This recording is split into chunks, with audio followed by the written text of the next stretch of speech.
حمد و تعریف و توصیف اللہ جل مجدہ الکریم کی ذات بابرکات کے لیے، جو خالق کائنات بھی ہے اور مالک شش جہات بھی۔ اللہ جل وعلا کی حمد و ثنا کے بعد رسول رحمت، شفیع معظم، نبی محتشم، حضور ختمی المرتبت صلی اللہ علیہ وآلہ وسلم کے حضور ناز میں اپنی عقیدتوں، ارادتوں اور محبتوں کا خراج پیش کرنے کے بعد عالی مرتبت مہمانان گرامی، شرکائے مجلس حاضر، جیسا کہ آپ سب کے علم میں ہے کہ آج کی منعقدہ ایصال ثواب کی اس تقریب میں ہم آپ کے اس علاقے کی نامور شخصیت عالی مرتبت نوابزادہ عبدالرزاق خان نیازی مرحوم و مغفور کے لیے اللہ کے حضور دعا پیش کرنے کے لیے، مغفرت اور بخشش کی التجائیں عرض کرنے کے لیے یہاں جمع ہوئے ہیں۔ اللہ تعالیٰ جل شانہ کی بارگاہ میں بصمیم قلب دعا ہے کہ اللہ مرحوم کو کروٹ کروٹ جنت کی بہاریں نصیب فرمائے، اور پسماندگان کو عالی مرتبت نوابزادہ ایاز خان نیازی صاحب، نوابزادہ محمد علی خان نیازی صاحب اور نوابزادہ محمد حسین خان نیازی اور اس خاندان کے دیگر سوگواران کے لیے دعا ہے کہ اللہ ان کو اس سانحے پہ توفیق صبر عطا فرمائے۔ زندگی اور موت یہ اللہ کی طرف سے ہماری آزمائشیں ہیں، ہمارا امتحان ہے۔ سورہ الملک کا ابتدائیہ اسی عنوان پر مشتمل ہے، الذی خلق الموت والحیات لیبلوکم ایکم احسن عملا، کہ اس نے زندگی اور موت دونوں کی تخلیق فرمائی ہے اس لیے کہ وہ آزمائش کرے، امتحان لے، تم میں سے اچھے اعمال کون بجا لاتا ہے۔ یہ مختصر دورانیہ ہے زندگی کا، جو گزارنے کے بعد ایک ابدی، سرمدی، نا ختم ہونے والی زندگی کی طرف ہم نے بڑھنا ہے۔ ہمیں یہ لگتا ہے یہ جہاں بہت بڑا ہے، اس میں کوئی شک نہیں، کراں تا با کراں پھیلی ہوئی یہ دنیا، 7 بر اعظموں پر مشتمل یہ جہاں بہت بڑا ہے، لیکن آخرت کے مقابلے میں یہ بہت چھوٹا ہے۔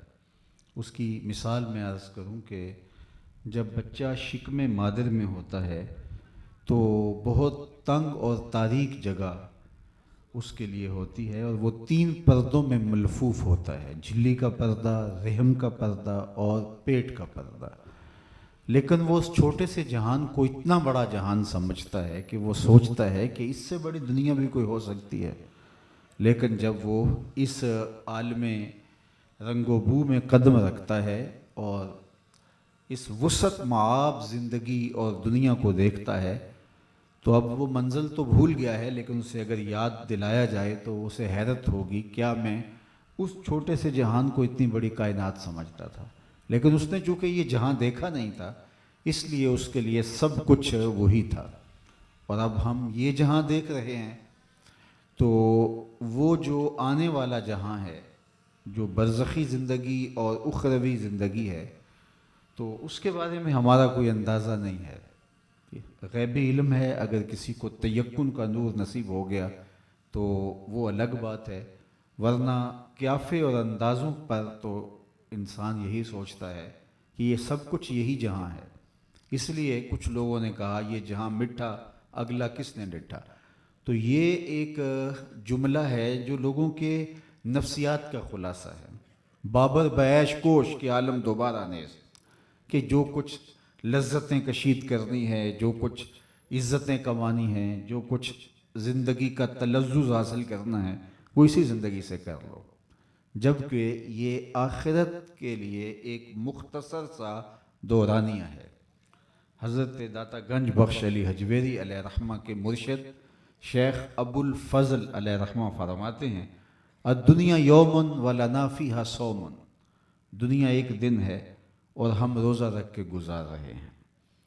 یہ خواب ٹوٹے گا تو پھر پتہ چلے گا کہ یہ زندگی مختصر تھی، اور جب پوچھا جائے گا بندے کو اس دنیا سے رخصت ہونے کے بعد کہ بتا دنیا میں کتنا عرصہ گزارا ہے، تو وہ کہے گا دن یا دن کا کچھ حصہ، بہت کم عرصہ میں نے گزارا ہے۔ اور اس کی میں آپ کو مثال دوں کہ یہ ساری زندگی جس پہ ہمیں ناز ہے یہ کتنی ہے، 60 سال کی، 70 سال کی، 100 سال لگا لیجئے۔ اور آخرت کا ایک دن، قرآن نے کہا مقدارہ 50,000 سنہ، کہ جو پہلا دن ہوگا وہ 50,000 سال کا ہوگا۔ 50 سال کا نہیں، 100 سال کا بھی نہیں، 50,000 سال کا قرآن نے وہ ایک دن بتایا، مقدارہ 50,000 سنہ۔ اب 50,000 سال کا ایک دن، اور یہ ساری زندگی 60 سال کی، 70 سال کی، 100 سال کی لگا لیجئے، تو ذرا اس کو اس زندگی کے مقابلے میں رکھ کے دیکھو کہ اس کی حیثیت کیا باقی رہ جاتی ہے۔ اور وہ بھی یہ زندگی، اگر ایوریج زندگی آج کل 60 سال ہے، تو 60 سال زندگی میں روزانہ ہم 8 گھنٹے بھی سوئیں تو 20 سال تو منہا ہو گئے۔ کچھ بچپن کی مدہوشیاں ہیں، کچھ بڑھاپے کے دھکے ہیں۔ تو میرے ایک دوست نے مجھے حساب نکال کے دیا کہ کوئی 17 سال بچتے ہیں۔ وہ آپ کے صاحب کے ساتھ بات کرتے ہیں کہ یہ 5 من کا جانور ہے، تو وہ کہتا ہے یہ دکھنے میں، تلنے میں 5 من کا ہی ہے، لیکن صافی گوشت 3 من نکلے گا، کچھ انتڑیوں میں چلا جائے گا، کچھ کھال میں چلا جائے گا۔ تو یہ زندگی ہے تو 60 سال کی، لیکن جو صافی زندگی بچتی ہے وہ 17 18 سال، 20 سال لگا لیں، 30 سال لگا لیں۔ تو اصل زندگی یہ زندگی، اور آخرت کا جو ایک دن ہے وہ قرآن نے کہا ہے کہ وہ ایک دن 50,000 سال کا ہے۔ تو پھر اس زندگی کا اور زندگی کا موازنہ ہی کیا ہے؟ اسی لیے خندق کھودتے صحابہ پر جب پیار آیا تو برجستہ دعا دینے کو جی چاہا تو یہی کہا اللہم ان العیش عیش الآخرہ فاغفر للانصار والمہاجرہ، اے اللہ زندگی تو آخرت کی زندگی ہے، میرے انصار کو بھی بخش دے، میرے مہاجروں کو بھی بخش دے۔ اب یہاں جو ہماری طبائع اور ہماری زندگی کی ترجیحات اور ہمارے سوچنے کے انداز اور ہمارے تیور اور انداز حیات میں کچھ ایسی چیزیں پیدا ہو جاتی ہیں جس نے ہمیں مختلف خانوں میں بانٹ دیا۔ یہ طے شدہ ہے کہ ہماری ترجیح آخرت ہونی چاہیے، لیکن آخرت کو بہتر کرنے کے لیے بھی یہی زندگی درکار ہے۔ یہ جو تھوڑا سا وقت ہمیں دیا گیا ہے، وقفہ حیات دیا گیا ہے، اس میں ہی ہم اپنی آخرت کو بنا سکتے ہیں۔ جنت اور دوزخ کا فیصلہ تو ہوگا یہاں، وہاں ہی ہوگا، لیکن یہاں ہم اس کے لیے اعمال بجا لائیں گے۔ جو اقبال علیہ رحمہ نے کہا تھا عمل سے زندگی بنتی ہے جنت بھی جہنم بھی، یہ خاکی اپنی فطرت میں نہ نوری ہے نہ ناری ہے۔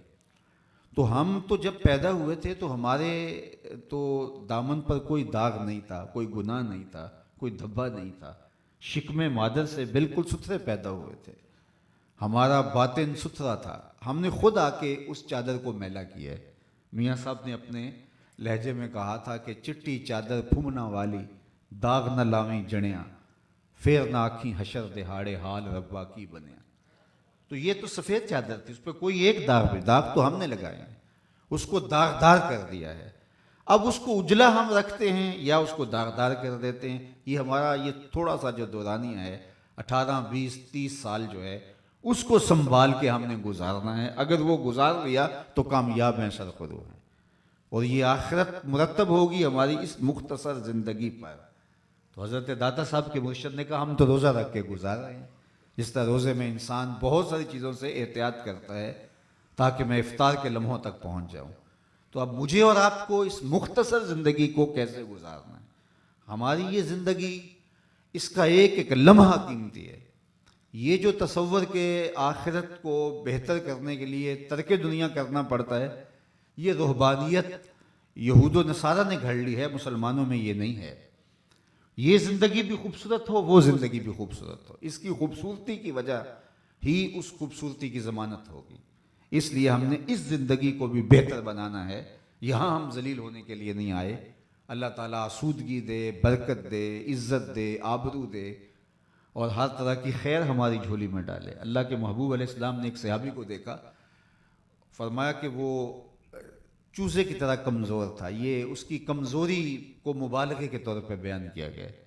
چوزے کی طرح سخت کمزور تھا۔ تو فرمایا تم اتنے کمزور ہو، تم نے اللہ سے کوئی دعا مانگی تھی؟ اس نے کہا جی میں نے اللہ سے دعا مانگی تھی اور شاید وہ قبول ہو گئی۔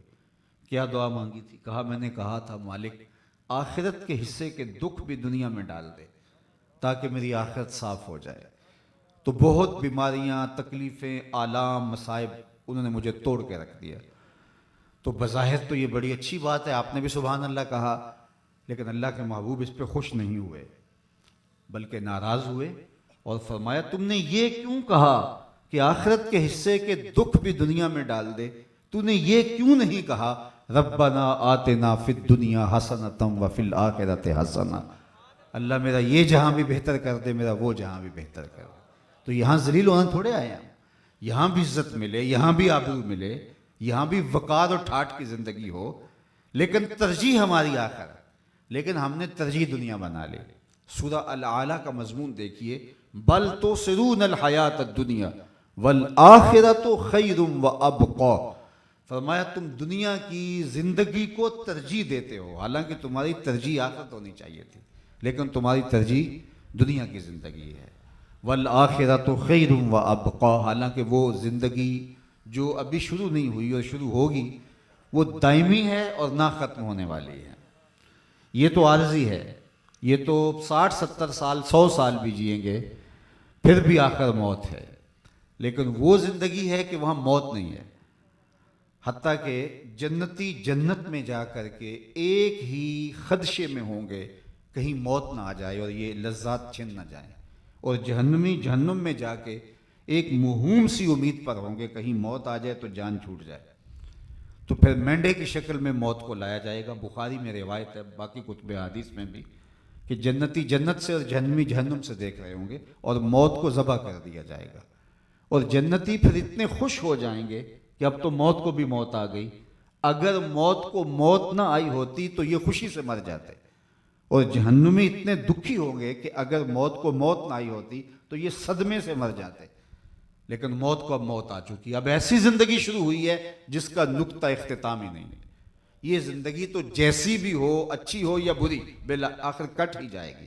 میر تقی میر نے کہا تھا وہ ریشموں کم خواب میں سرمست ہیں تو کیا ہوا، رات اس کی بھی کٹ گئی جو کہ اور تھا، جو برہنہ بدن تھا، سردیوں کا موسم اور ٹھنڈی ریت کے اوپر زخموں سے بھرپور کسی نے اس کو ڈال دیا، اور لمبی طویل رات جو کاٹے کٹ نہیں رہی تھی لیکن بالآخر تو کٹے گی، سپیدہ سحر تو نمودار ہوگا، لیکن وہ رات پڑ گئی تو وہ ختم نہیں ہوگی۔ اس لیے اس رات کی بجائے اس میں ہم نے چراغاں کرنا ہے، اور وہ ہمارے پاس یہی وقت ہے، یہ 30 سال، یہ 40 سال، یہ 50 سال، اس زندگی کے اندر ہم نے اپنی آخرت کے لیے ذخیرہ کرنا ہے۔ تو اصل زندگی یہ زندگی ہے جو اس کو بھی بہتر بنائے گی۔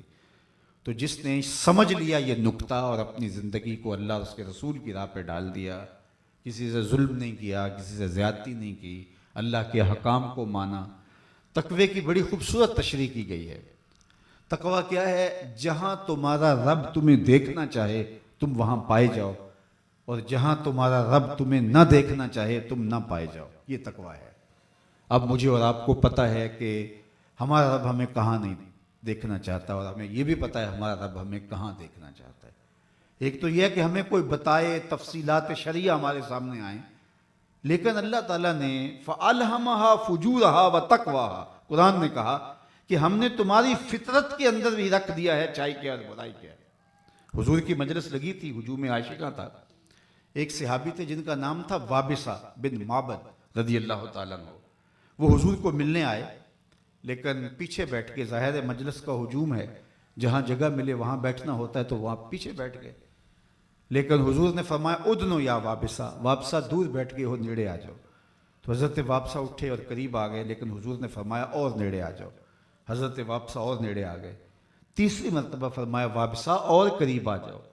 حضرت وابصہ کی سنیے، فرماتے ہیں کہ میں اپنے مقدر پہ قربان جاؤں، میں اتنا قریب ہوا کہ میرے گھٹنے حضور کے گھٹنوں سے چھونے لگے۔ جب اتنا نیڑے ہو گیا تو حضور علیہ السلام نے مجھے پوچھا وابصہ کوئی سوال پوچھنے آئے ہو؟ میں نے کہا جی حضور میں سوال پوچھنے آیا ہوں۔ کہا جو پوچھنے آئے ہو پوچھو گے یا بتاؤں کیا پوچھنے آئے؟ کہا حضور اگر آپ بتا دیں پھر تو کمال ہو جائے۔ تو حضور علیہ الصلوۃ والسلام نے فرمایا تم خیر اور شر کے بارے پوچھنے آئے ہو، اچھائی کیا ہوتی ہے، برائی کیا ہوتی ہے، تم یہ پوچھنے آئے ہو؟ جی حضور یہی میرا سوال ہے۔ کہ اس کا جواب مجھ سے لینا یا اپنے آپ سے لینا ہے؟ کہا اگر جواب آتا ہوتا تو سوال ہی کیسے بنتا؟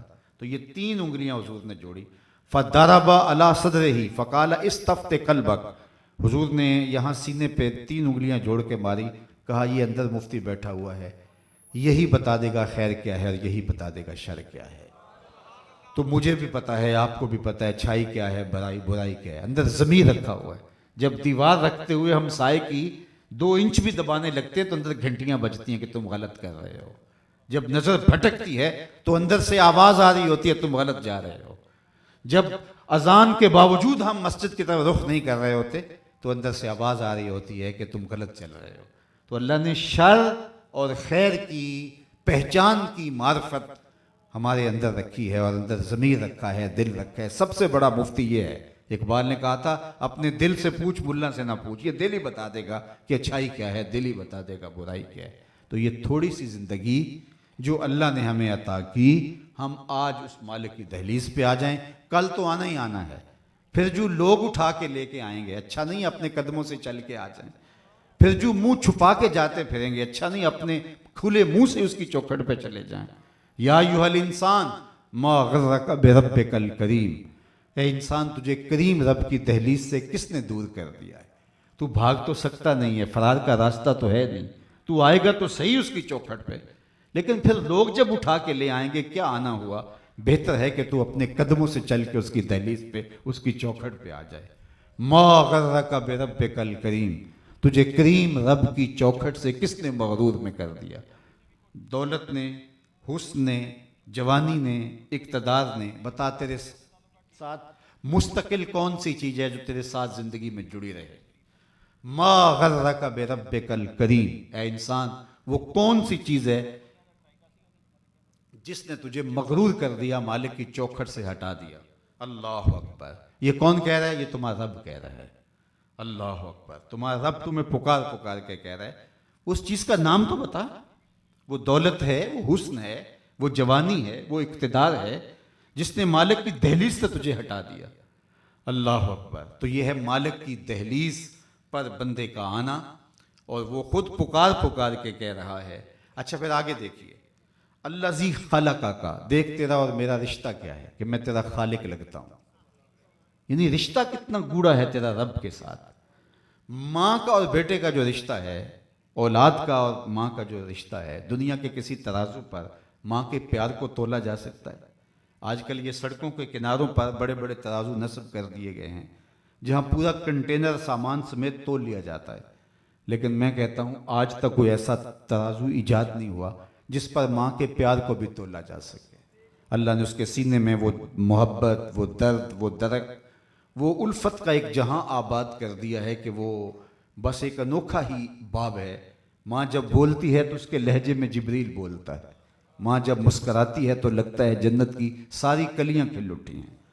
ماں کے سینے میں وہ درد، وہ درک رکھ دیا جس کو تڑپتی ہوئی ممتا کہا جاتا ہے، وہ ایک الگ کائنات ہے۔ ایک شاعر ہوا ہے تابش، اس نے ماں کے پیار کو کتنے خوبصورت پیرائے میں بیان کیا۔ ایک مدت ہوئی میری ماں نہیں سوئی تابش، میں نے ایک بار کہا تھا مجھے ڈر لگتا ہے۔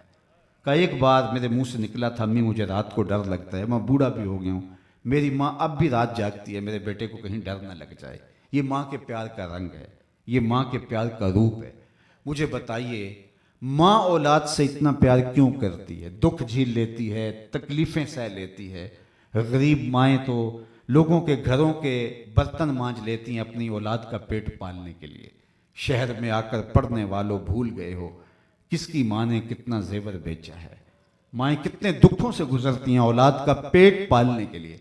تو ماں کو اولاد سے اتنا پیار کیوں ہے؟ تو آپ سب کا ایک جواب ہوگا، وہ یہ کہ اولاد نے ماں نے اولاد کو جنم دیا ہے۔ تو صاحبو جس ماں نے جنم دیا ہے وہ اتنا پیار کرتی ہے تو جس نے خلق کیا ہے وہ کتنا پیار کرتا ہوگا۔ ماں جنم دینے والی ہے، خالق نہیں ہے، اور جو خالق ہے وہ کتنا پیار کرتا ہوگا۔ تو ماں کی دہلیز چھوڑ کے بچہ چلا جائے تو ماں کہتی ہے بیٹا اتنی ٹھنڈی چھاؤں کہیں نہیں ملے گی، آجا واپس پلٹ کے۔ تو مالک کی دہلیز چھوڑ کے بندہ بھاگا تو آواز آئی یا ایھا الانسان ما غرک بربک الکریم، آجا پلٹ کے تیرا رب بڑا ہی کریم ہے۔ مجھے بتاؤ بھاگے ہوئے کو بھی کوئی یوں آواز دیتا ہے؟ سرکش کو، متمرد کو، باغی کو، کبھی پولیس کو تعاقب کرتے دیکھا ہے؟ مجرم کو، سخت گیر استاد کو شاگرد کے پیچھے دوڑتا دیکھا ہوگا؟ کبھی بھاگے ہوئے کو بھی یوں آواز دیتا ہے پیار سے؟ لیکن ذرا لہجہ دیکھو، ساری دنیا کے شہد نے چھوڑ دو، اتنی مٹھاس پیدا نہیں ہوگی مالک کے کلام میں جتنی مٹھاس ہے۔ یہ آواز کس کو دی جا رہی ہے؟ متقی، پرہیزگار، شب زندہ دار، تہجد گزار نہیں، یہ باغی، سرکش، متمرد کو، اس کو آواز دی، یا ایھا الانسان ما غرک بربک الکریم، او بھاگنے والے سرکش آجا پلٹ کے، تیرا رب بڑا ہی کریم ہے۔ دیکھ تیرا اس کے ساتھ رشتہ کیا ہے، الذی خلقک فسواک فعدلک فی ای صورت ما شاء رکبک، وہ تیرا خالق لگتا ہے، اس نے تیری صورت کے نقش و ونگار بنائے ہیں، اس نے تجھے رنگ، آہنگ اور جمال دیا ہے، تو اس کا بندہ ہے اور وہ تیرا معبود ہے، اسی کا در چھوڑ کے جا رہا ہے، مالک کی رحمتیں آواز دے رہی ہیں، ما غرک بربک الکریم، آجا پلٹ کے تیرا رب بڑا ہی کریم ہے۔ اللہ اکبر، یہ اس کی رحمت، تو ہم بد نصیب ہیں کہ اس کی دہلیز پہ نہیں آتے۔ وہ اسے تو خوشی ہوتی ہے کہ بندہ اس کے حضور حاضر ہو اور گناہوں کی معافی مانگے۔ التائب من الذنب کمن لا ذنب لہ، گناہوں سے توبہ کرنے والا ایسا ہوتا ہے جیسے اس نے گناہ کیا ہوئے نہیں، بلکہ اللہ گناہوں کو بدل کے نیکیوں میں تبدیل کر دیتا ہے، اور جتنا بڑا گناہ گار ہوگا اتنا بڑا نیکوکار بن جائے گا۔ تو آئیے میں اور آپ اس مختصر زندگی کو اللہ اور اس کے رسول کے لیے گزارنے کا عزم کریں، اور اللہ اور اس کے رسول نے جو ہمیں زندگی گزارنے کا طریق بتایا ہے، اس سے ہماری اس دنیاوی زندگی کے اندر بھی خوشگوار تبدیلی آتی ہے، اور ایک صالح پاکیزہ ماحول میں اس معاشرے کے لیے کارآمد فرد کی شکل میں ہم آگے بڑھتے ہیں۔ اللہ تعالی ہمیں موت سے قبل سچی توبہ کی توفیق عطا فرمائے، اور اللہ اپنا خاص کرم فضل آج کے ہمارے ممدوح جناب نواب زادہ عبدالرزاق خان نیازی صاحب کے لیے اللہ کی بارگاہ میں بصمیم قلب دعا ہے کہ اللہ ان کی برزخی زندگی کو نور و نکھت سے، روشنیوں سے، اجالوں سے اور برکتوں سے مالا مال فرمائے، ان کی قبر کو بقعہ نور بنائے اور قبر پر کروڑوں رحمتوں کا نزول فرمائے۔ سوگواران کو اللہ اس صدمے پر توفیق صبر عطا فرمائے۔ آپ اور میں جتنے لوگ آئے ہیں، اللہ ہم سب کو عبرت کی راہیں دیں، اور مختصر زندگی کو اللہ اور اس کے رسول کی راہوں پہ گزار دینے کی توفیق عطا کر دے۔ کار ما آخر شدو، آخر ز ما کار نشد، مشت خاک ما کو بارے کوچائے یار نشد، و آخر دعوانا ان الحمدللہ رب العالمین۔ اللہم صلی علی سیدنا و مولانا محمد معدن الجود والکرم و آلہ و صحبہ و بارک وسلم۔ اللہ اٹھے ہوئے ہاتھ کبھی خالی نہ موڑے جائیں، اور پھیلی ہوئی جھولیاں رحمتوں سے بھرتی جائیں، بخت کی بہاریں نصیب ہوں اور مقدر کی خزائیں رخصت فرماتی جائیں، جئیں تو تیرے لیے، مریں تو تیرے دین کے لیے، اور زندگی کی آخری ہچکی تک تیرے رسول کے وفادار رہیں۔ ہر علت، ہر قلت، ہر ذلت سے رہائی عطا کر دے، اپنے پاک نبی کے در کی گدائی عطا کر دے، نفس اور شیطان کے مکر و فریب سے، دجل و تلبیسات سے اے اللہ ہماری حفاظت فرما۔ تیری بارگاہ میں اتنے لوگوں کی تڑپتی آمین کے ساتھ دعا ہے کہ نواب زادہ عبدالرزاق خان صاحب کی قبر کو بقعہ نور بنا دے، ان کے صغائر اور کبائر اپنے کرم سے معاف فرما دے، ان کی اچھائیاں، نیک اعمال اور سماجی خدمات اپنی بارگاہ میں قبول فرما، پسماندگان کو توفیق صبر عطا فرما دے۔ اللہ میرے وطن کی خیر فرما، میرے ملک کو نیک، صالح، پاکیزہ، اہل، دیانتدار اور جرت مند قیادت عطا فرما دے۔ اے اللہ تیری بارگاہ میں اس وطن عزیز کی حفاظت کی دعا کرتے ہیں، اپنے کرم سے اس کو محفوظ اور مامون فرمانا۔ اے اللہ فلسطین کے مجبوروں کے لیے تیرے حضور التجا ہے، اس آسمان کے نیچے، زمین کے اوپر تیرے علاوہ ان کا کوئی آسرا نہیں رہا۔ اللہ ان دکھیوں کی مدد فرما دے، ان پریشان حالوں کے حال پہ رحم فرما دے، امت کو کھویا ہوا وقار دے دے، وحدت کا جمال دے دے۔ اللہ خود غرضی کے گٹر سے ہمیں نکال کر کے اجتماعیت کا جمال عطا کر دے، اس امت کو کھویا ہوا وقار دے دے، بھٹکے ہوئے آہو کو پھر سوئے حرم لے چل، اس شہر کے خوگر کو پھر وسعت صحرا دے، میں بلبل نالہ ہوں اس اجڑے گلستاں کا، تاثیر کا سائل ہوں محتاج کو داتا دے۔